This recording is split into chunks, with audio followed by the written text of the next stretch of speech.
my channel. Assalamualaikum warahmatullahi wabarakatuh. Oke, aku akan buat video pertama aku, tapi ini video tugas. Sebelumnya perkenalin, aku Rosyana Kurnia Maharani. Nah, aku ini pakai NIM, kan ini tugas kuliah ya. NIMku B200190603. Nah, aku akan membahas mengenai harga pokok pesanan atau full costing. Oke, langsung aja ya. Yang pertama, pengertian metode harga pokok pesanan. Nah, metode ini digunakan oleh perusahaan yang berproduksi berdasarkan pesanan. Dalam metode ini, biaya-biaya produksi dikumpulkan untuk pesanan tertentu dan harga pokok produksi persatuan dihitung dengan cara membagi total biaya produksi untuk pesanan tersebut dengan jumlah satuan produk dalam pesanan yang bersangkutan. Nah, selanjutnya siklus pembuatan produk dan siklus pembuatan biaya. Siklus pembuatan produk ini berawal dari pembelian dan penyimpanan bahan baku. Nah, kemudian bahan baku itu diolah menjadi produk jadi.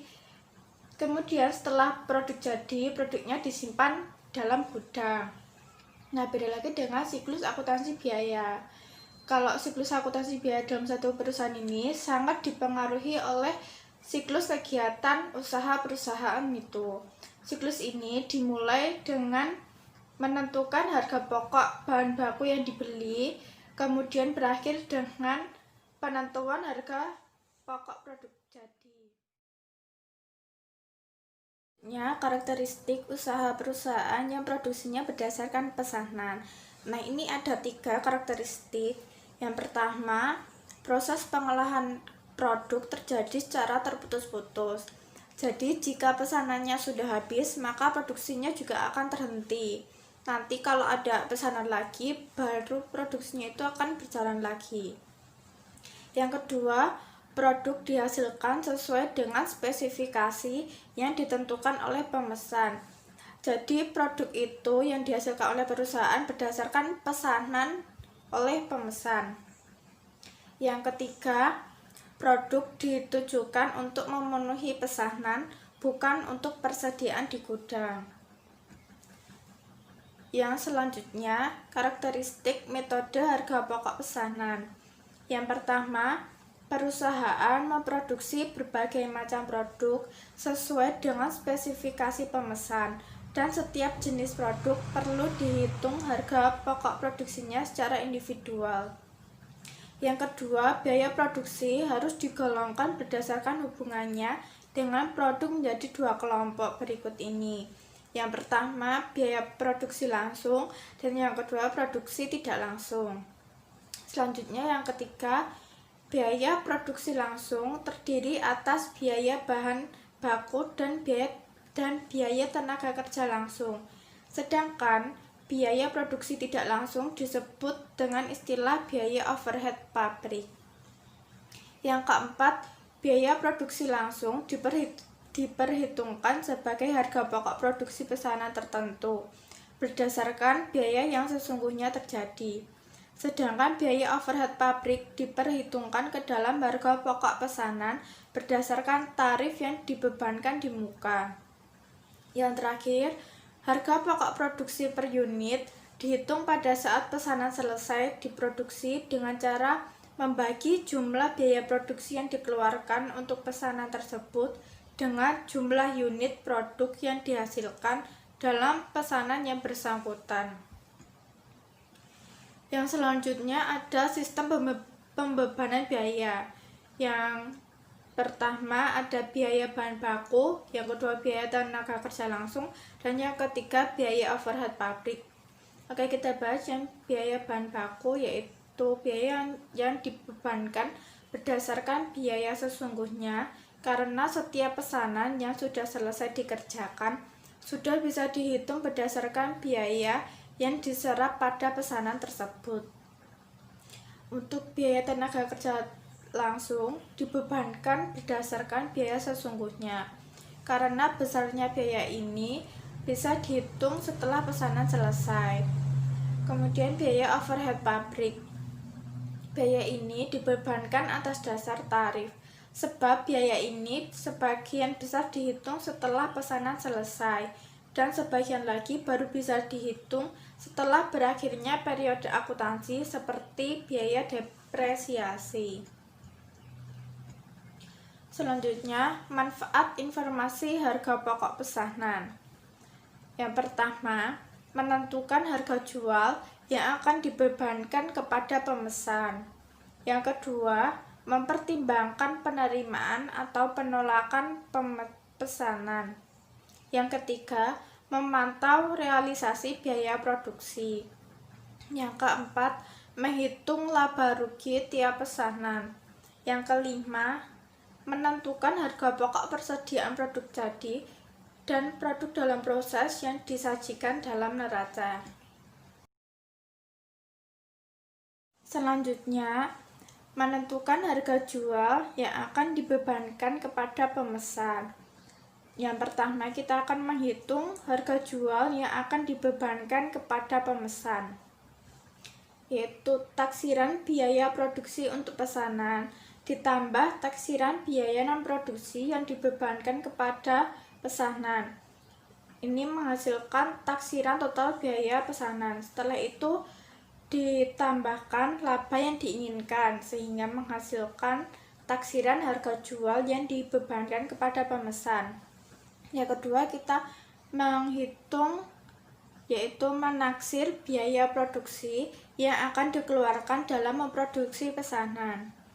Taksiran biaya bahan baku ditambah dengan taksiran biaya tenaga kerja langsung ditambah taksiran biaya overhead pabrik. Nah, ini menghasilkan taksiran biaya produksi.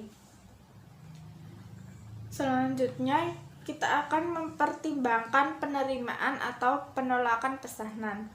Nah, untuk mempertimbangkan hal ini, maka perusahaan memerlukan informasi. Informasi itu berasal dari perhitungan ini ya. Biaya produksi pesanan itu taksiran biaya bahan baku ditambah taksiran biaya tenaga kerja ditambah taksiran biaya overhead pabrik. Nah, ini menghasilkan taksiran total biaya produksi. Selanjutnya, menghitung biaya non produksi. Taksiran biaya administrasi dan umum ditambah taksiran biaya pemasaran menghasilkan taksiran biaya non produksi. Hasil dari ini tadi yang biaya non produksi dan biaya produksi ditambah kemudian menghasilkan taksiran total harga pokok pesanan. Selanjutnya, menghitung laba atau rugi bruto tiap pesanan dengan harga jual yang dibebankan kepada konsumen.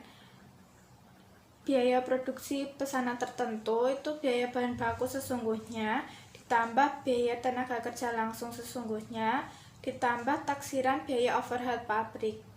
Nah, total biaya produksi pesanan ini dikurang harga jual yang dibebankan kepada konsumen sehingga menghasilkan laba atau rugi bruto. Selanjutnya kita akan membahas proses pencatatan metode harga pokok pesanan. Yang pertama, pembelian bahan baku dan bahan penolong. Jurnal yang pertama itu mencatat yang bahan baku, yaitu mendebet persediaan bahan baku dan mengkredit utang dagang.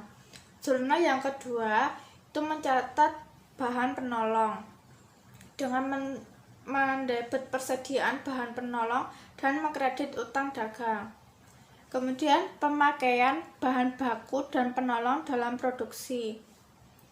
Jurnal yang ketiga itu mencatat bahan baku, yaitu debit barang dalam proses biaya bahan baku dan kreditnya persediaan bahan baku.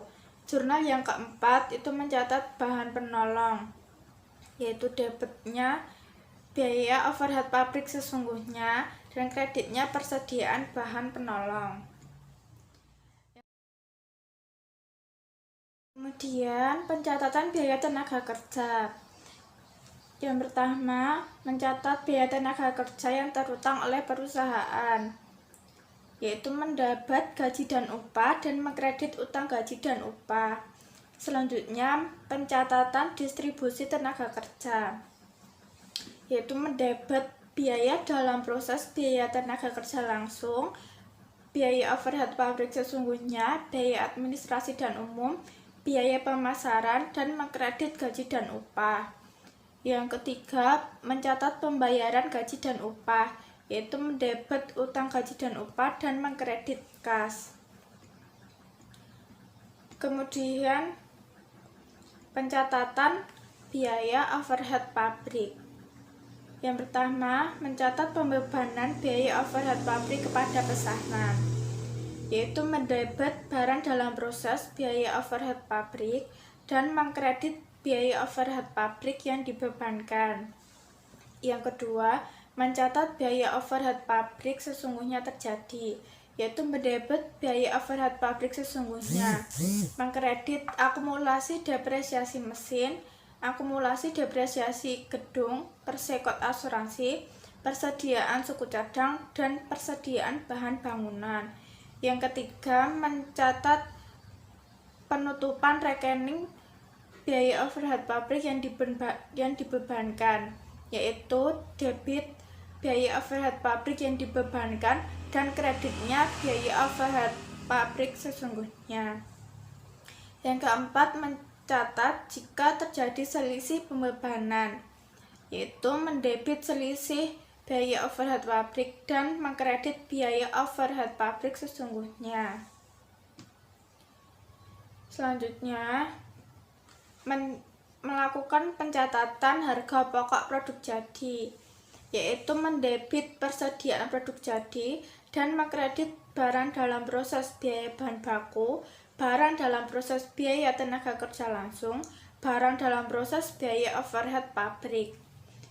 Kemudian mencatat harga pokok produk dalam proses, yaitu mendebit persediaan produk dalam proses, mengkredit barang dalam proses biaya bahan baku, barang dalam proses biaya tenaga kerja langsung, dan barang dalam proses biaya overhead pabrik.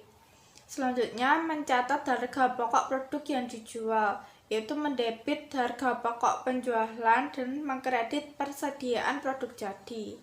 Yang terakhir, melakukan pencatatan pendapatan penjualan produk, yaitu mendebit piutang dagang dan mengkredit hasil penjualan. Sekian dari saya, terima kasih sudah menonton. Jangan lupa like, comment, dan subscribe. Makasih. Wassalamualaikum warahmatullahi wabarakatuh.